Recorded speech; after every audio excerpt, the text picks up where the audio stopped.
Hi welcome to green oasis garden. നമ്മളിൽ ഒട്ടുമിക്ക ആൾക്കാരും ഇൻഡോർ പ്ലാന്റ്സുകളെ വളരെയധികം ഇഷ്ടപ്പെടുന്ന ആൾക്കാരാണല്ലേ. അപ്പോൾ അങ്ങനെയുള്ളവർക്കാണ് ഈ വീഡിയോ എന്ന് പറയുന്നത്. ഈ ഇൻഡോർ പ്ലാന്റ്സുകൾ എന്ന് പറയുന്നത് ഭംഗിക്ക് വേണ്ടി മാത്രം ഉള്ളതല്ല അല്ലേ. പകരം ഈ ചെടികൾക്ക് വായുവിനെ ശുദ്ധീകരിക്കാനും സാധിക്കും. അപ്പോൾ അങ്ങനെയുള്ള കുറച്ച് പ്ലാന്റ്സുകളാണ് ഇന്നത്തെ വീഡിയോയിൽ നമ്മൾ ഉൾപ്പെടുത്തിയിട്ടുള്ളത്. ഇന്നത്തെ വീഡിയോക്ക് മറ്റൊരു പ്രത്യേകതയും കൂടെ ഉണ്ട്.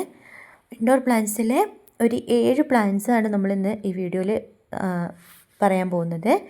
അതിൽ എല്ലാം നല്ല ഹെൽത്തി പ്ലാന്റ്സുകളാണ്. അപ്പോൾ 399 രൂപ ഉണ്ടെങ്കിൽ നിങ്ങൾക്ക് ഇന്ന് 7 പ്ലാന്റ്സും സ്വന്തമാക്കാം. നമ്മുടെ ഫസ്റ്റ് പ്ലാന്റ് എന്ന് പറയുന്നത് പീസ് ലില്ലി പ്ലാന്റ് ആണ്.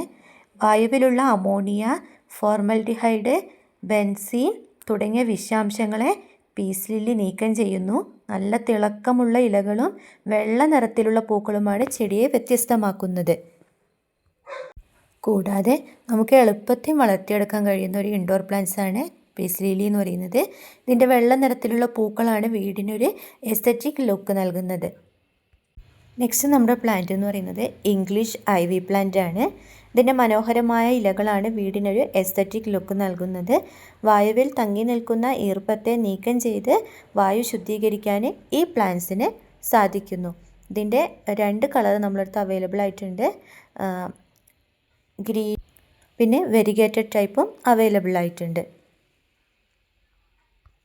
നെക്സ്റ്റ് നമ്മുടെ പ്ലാന്റ് എന്ന് പറയുന്നത് മണി പ്ലാന്റ് ആണ്. ഇതിനെ പോത്തോസ് എന്നും അറിയപ്പെടുന്നുണ്ട്. എല്ലാവർക്കും തന്നെ എളുപ്പത്തിൽ വളർത്തിയെടുക്കാൻ പറ്റുന്ന ഒരു പ്ലാന്റ് ആണിത്. ഈ മണി പ്ലാന്റിനെ വിഷാംശങ്ങളെ നീക്കം ചെയ്ത് വായു ശുദ്ധീകരിക്കാനുള്ള ഒരു കഴിവുണ്ട്. നമുക്ക് നമ്മുടെ വീടിൻ്റെ അകത്തൊക്കെ എളുപ്പത്തിൽ തന്നെ വളർത്തിയെടുക്കാൻ പറ്റിയിട്ടുള്ള ഒരു പ്ലാന്റ് ആണ് മണി പ്ലാന്റ് എന്ന് പറയുന്നത്. നെക്സ്റ്റ് പ്ലാന്റ് എന്ന് പറയുന്നത് സിങ്കോണിയം പ്ലാന്റ് ആണ്. വ്യത്യസ്തമായിട്ടുള്ള ആകൃതിയിലുള്ള ഇലകളാണ് ഈ സിങ്കോണിയത്തിൻ്റെ ഏറ്റവും വലിയ പ്രത്യേകത എന്ന് പറയുന്നത്. കുറഞ്ഞ പരിചരണത്തിൽ തന്നെ അതിവേഗം നമുക്ക് വളർത്തിയെടുക്കാൻ പറ്റിയിട്ടുള്ള ഒരു പ്ലാന്റാണ് സിങ്കോണിയം പ്ലാന്റ് എന്ന് പറയുന്നത്. നെക്സ്റ്റ് പ്ലാന്റ് എന്ന് പറയുന്നത് സ്പൈഡർ പ്ലാന്റ് ആണ്. വളരെ വേഗത്തിൽ വളരുന്ന ഒരു പ്ലാന്റാണിത്. കാഴ്ചയിൽ മനോഹരവും എളുപ്പത്തിൽ വളർത്താനും സാധിക്കുന്നുണ്ട്. വീടിനുള്ളിലോ നമ്മുടെ ബാൽക്കണിയിലൊക്കെ ഈ ചെടി വളർത്താവുന്നതാണ്. വായു ശുദ്ധീകരിക്കുന്നതിന് ഈ സ്പൈഡർ പ്ലാന്റ് പ്രധാന പങ്ക് വഹിക്കുന്നുണ്ട്. വായുവിലുള്ള കാർബൺ മോണോക്സൈഡ്, ഫോർമൽഡിഹൈഡ് തുടങ്ങിയ വിഷാംശങ്ങളെ നീക്കം ചെയ്യുന്നതിനും ഈ പ്ലാന്റ് നമ്മെ സഹായിക്കുന്നുണ്ട്. നെക്സ്റ്റ് നമ്മുടെ പ്ലാന്റ് എന്ന് പറയുന്നത് ബോൺസ്റ്റൺ ഫേൺ പ്ലാന്റ് ആണ്. വായുവിൽ തങ്ങി നിൽക്കുന്ന വിഷാംശങ്ങളെ നീക്കം ചെയ്ത് വായു ശുദ്ധീകരിക്കാൻ ഈ പ്ലാന്റിന് സാധിക്കും. വളരെ എളുപ്പത്തിൽ വളർത്താവുന്ന ഒരു പ്ലാന്റാണിത്. നെക്സ്റ്റ് നമ്മുടെ പ്ലാന്റ് എന്ന് പറയുന്നത് സ്നേക്ക് പ്ലാന്റ് ആണ്. വളരെ കുറഞ്ഞ പരിചരണത്തിൽ എളുപ്പത്തിൽ വളർത്താൻ സാധിക്കുന്ന ഒരു പ്ലാന്റാണിത്. അമിതമായ വെള്ളവും വെളിച്ചവും ഒന്നും ചെടിക്ക് ആവശ്യമായി വരുന്നില്ല. അപ്പോൾ ഇന്നത്തെ വീഡിയോ ഇത്രയേ ഉള്ളൂ. അപ്പോൾ നിങ്ങൾക്ക് എല്ലാവർക്കും ഉപകാരപ്പെടുമെന്ന് വിചാരിക്കുന്നു. അപ്പോൾ ഈ പ്ലാന്റ്സിന് ആവശ്യക്കാരുണ്ടെങ്കിൽ ഞാൻ സ്ക്രീനിൽ എൻ്റെ വാട്സപ്പ് നമ്പർ കൊടുക്കാം.